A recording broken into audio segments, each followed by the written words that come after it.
नमस्कार दोस्तों, बात करेंगे आज आरएस न्यू वैकेंसी 2023 के रिगार्डिंग और जानेंगे आरएस बनने के लिए क्या योग्यताएं होनी चाहिए, क्या क्वालिफिकेशन होनी चाहिए आरएस बनने के लिए, आरएस बनने के लिए कितनी एज लिमिट हैं और आरएस बनने के लिए आवेदन प्रक्रिया क्या रहेगी, किस तरह से आवेदन करना है, आरएस के चयन प्रक्रिया क्या है और आरएस में सैलरी कितनी मिलने वाली है। इन सभी पॉइंटों पर आज डिस्कस करने वाले हैं।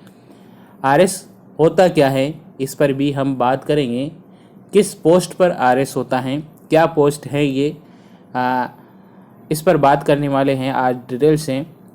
आज आपके सभी डाउट क्लियर हो जाएंगे। आरएस से संबंधित जो भी डाउट आपके माइंड में हैं कि किस प्रकार से आरएस का चयन किया जाता है, और बात करेंगे न्यू वैकेंसी जो पोस्ट 1058 पोस्ट पर न्यू वैकेंसी आने वाली हैं वो कब तक आ जाएगी, इस पर बात करने वाले हैं, डिटेल से पूरा डिस्कस करने वाले हैं। तो सबसे फर्स्ट में हम आरएस के बारे में जानते हैं कि आरएस होता क्या है। आरएस क्या है, व्हाट इज आरएस ऑफिसर। तो आरएस ऑफिसर क्या होता है, जो आईएएस होता है उसके बाद सबसे सम्मानीय पोस्ट मानी जाती है, सबसे सम्मानीय पोस्ट मानी जाती है और राज्य स्तर पर सबसे बड़ा पद माना जाता है। आरएस राजस्थान सरकार के अधीनस्थ एक बोर्ड होता है जो राज्य के रिक्त पदों की भर्ती के लिए प्रशासनिक कार्यों के लिए अधिकारियों का चयन करता है। राज्य स्तर की सबसे बड़ी पोस्ट आरएएस होती है। यह एक उत्तम पोस्ट है और आईएएस इंडियन एडमिनिस्ट्रेशन सर्विस के बाद आरएएस सबसे ही सम्मानीय पोस्ट है। और आरएएस ऑफिसर के बाद सबसे बहुत ही पावरफुल ऑफिसर होता है। यह राज्य का सबसे बड़ा पद माना जाता है। लेकिन एक आरएएस ऑफिसर की बहुत सारी जिम्मेदारियां भी होती हैं। आरएएस की भर्ती लोक सेवा आयोग RPSC Rajasthan public service commission के द्वारा प्रत्येक साल वैकेंसी निकाली जाती है और उसके द्वारा इसका चयन किया जाता है, जिसमें विभिन्न चरणों पर अभ्यर्थी का चयन किया जाता है और आरएएस अधिकारी को राज्य सरकार के दिशा निर्देशानुसार अनुपालना करवाना होता है। जो व्यक्ति नियम और कानून के खिलाफ चलता है, आरएएस ऑफिसर उनके खिलाफ कानूनी कार्रवाई कर सकता है। तो ये हैं आरएएस ऑफिसर। अब बात करते हैं आरएएस से संबंध में नेक्स्ट पॉइंट, आरएएस ऑफिसर बनने के लिए कैसे बने, how to became RAS officer. अगर आप आरएएस ऑफिसर बनना चाहते हैं तो आरएएस ऑफिसर की सभी योग्यताएं, पात्रता, जो मापदंड तैयार किए गए हैं, उनकी क्वालिफिकेशन क्या है, वे सभी आपको जानना अति आवश्यक है। तो ये सब आप आज सभी डिटेल से जानेंगे। सबसे पहले आरएएस के लिए क्या योग्यताएं होनी चाहिए। सबसे पहले आरएएस योग्यताएं क्या होनी चाहिए। तो आरएएस बनने के लिए आपको सबसे पहले किसी भी यूनिवर्सिटी से ग्रेजुएट पास होना आवश्यक है। ग्रेजुएट की डिग्री आपके पास है तो आप आरएएस ऑफिसर के लिए एजुकेशनल क्वालिफिकेशन को लिमिट को पूरा करते हैं। नेक्स्ट हम बात करते हैं आखिरकार एजुकेशनल क्वालिफिकेशन क्या होती हैं। तो अगर आपने आर्ट्स में बीए कर रखा है, आर्ट्स में आप बैचलर ऑफ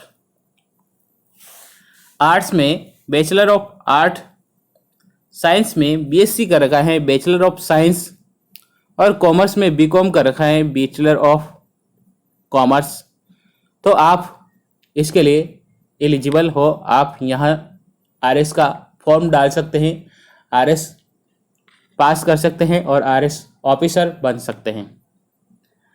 आरएएस के लिए क्या आयु सीमा होती है। तो आरएएस बनने के लिए आपको 21 वर्ष से 35 वर्ष के बीच में आपकी एज होनी चाहिए। बात करें आयु सीमा के संबंध में छूट, अगर आप एससी या एसटी कैटेगरी हैं और मेल हैं तो आपको 5 वर्ष का रिलैक्सेशन आयु में छूट दी जाएगी। और ST/SC फीमेल हैं तो आपको 10 साल के लिए छूट मिलेगी। जनरल वुमेन हो तो आपको 5 साल की छूट मिल सकती है आयु सीमा में।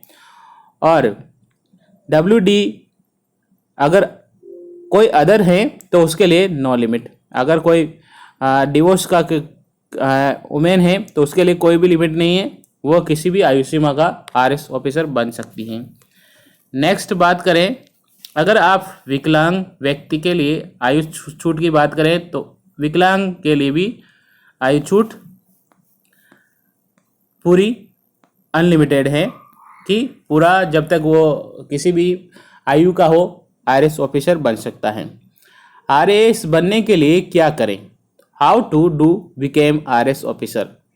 तो RS ऑफिसर बनने के लिए सबसे पहले RS के लिए अप्लाई करना होता है और प्रत्येक साल RS भर्ती परीक्षाएं आयोजित करवाई जाती हैं। जब RS की भर्ती निकलती है तो आप RS के लिए आवेदन कर सकते हैं और RS एग्ज़ाम को क्लियर करने के बाद आपको 2 परीक्षाएं देनी होती हैं, जिसके बाद इंटरव्यू होता है और इंटरव्यू में चयन के बाद आप RS ऑफिसर कहलाते हैं।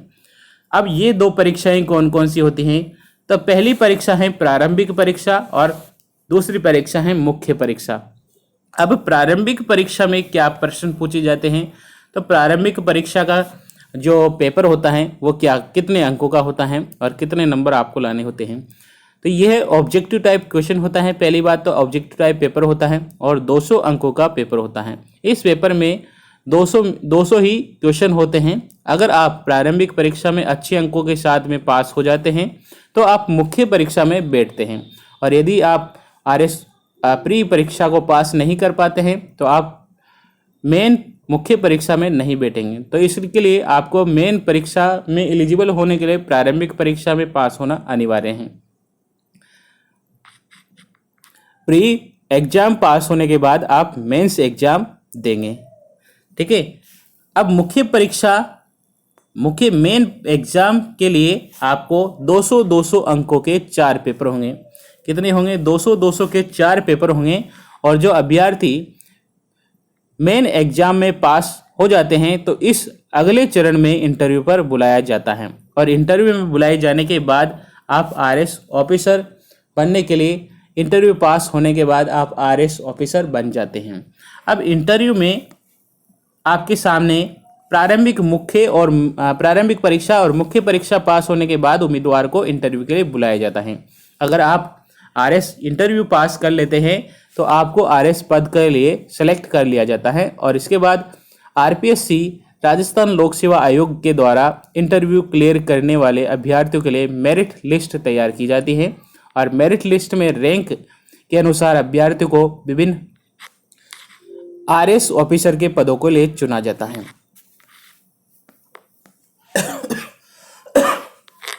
इस प्रकार आप एक RS ऑफिसर बन सकते हैं। RS ऑफिसर बनने के बाद आप राजस्थान के सबसे बड़े प्रशासनिक ओहदे पर बैठे हुए मिलेंगे। आपको खुद को एक ऐसी सम्मानीय पोस्ट पर प्राप्त कर पाओगे।